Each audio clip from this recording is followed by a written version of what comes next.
This is number 6 from the gram mole conversions.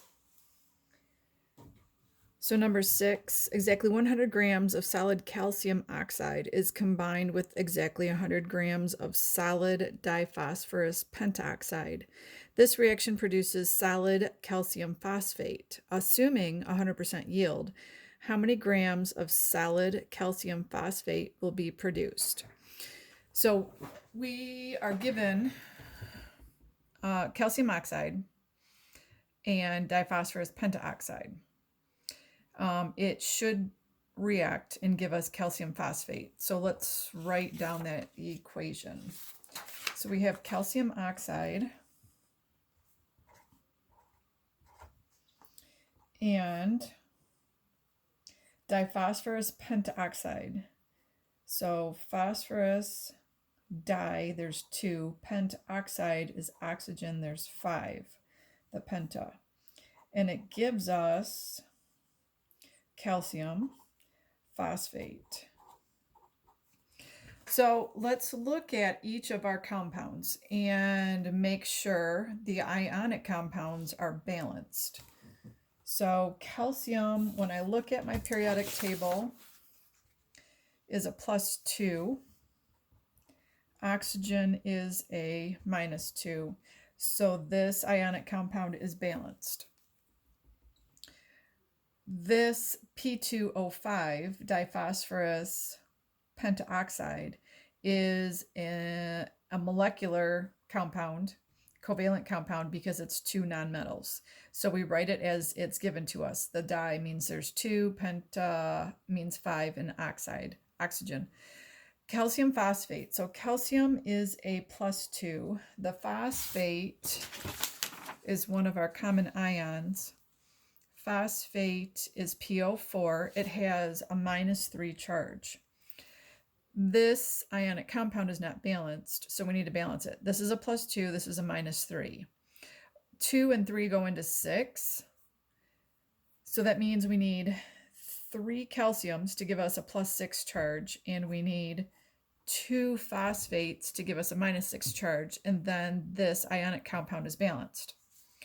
So now the next thing we need to look at is our reaction balanced? I have 1 calcium here, 3 calciums here. So I'm going to put a 3 here. So now my calciums are balanced. I have 3 oxygens here plus 5 oxygens. That gives me 8 on the left. And over here I have 8 oxygens. Those are balanced. I have 2 phosphorus here, 2 phosphorus here. So I'm balanced. So as ugly as that reaction sounded, it doesn't seem like it took much to balance it. All right, so the next thing that we know is 100 grams of calcium oxide is reacting, and 100 grams of solid diphosphorus pentaoxide, so 100 grams. So we're given grams. We're not necessarily told one is reacting and the other is in excess, so we're going to have to look at both of them. And what we want to know is this: how much calcium phosphate is going to be produced? So I'm going to change these over to moles. So 1 mole of calcium oxide. Calcium is 40, oxygen is 16, so that gives us 56 grams. We have 100 grams of diphosphorus pentaoxide. We need to change this to moles. So phosphorus is about 31, so there's 2 phosphorus at 31 plus 5 oxygen at 16. That gives us 142 grams per mole. So I'm going to change these over to moles.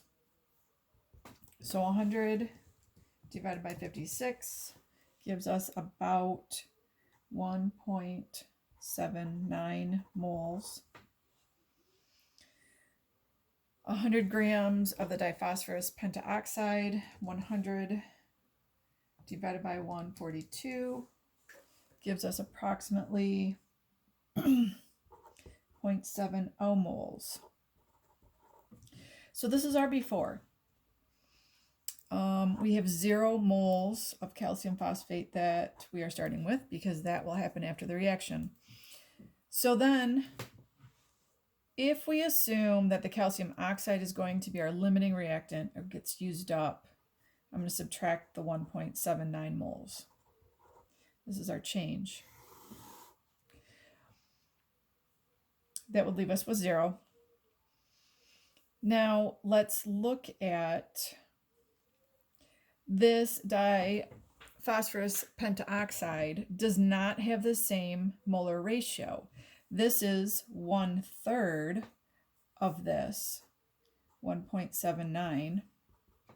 So 1/3 of 1.79 is approximately 0.6. So this is, in fact, the limiting reactant. This is our excess reactant. So now we need to look at our calcium phosphate. So again, this has a 1/3 ratio compared to the calcium oxide. So 1/3 of the 1.79 is 0.6. So this gives us 0.6 moles. We are asked to determine how many grams. So from here, you need to change this to grams.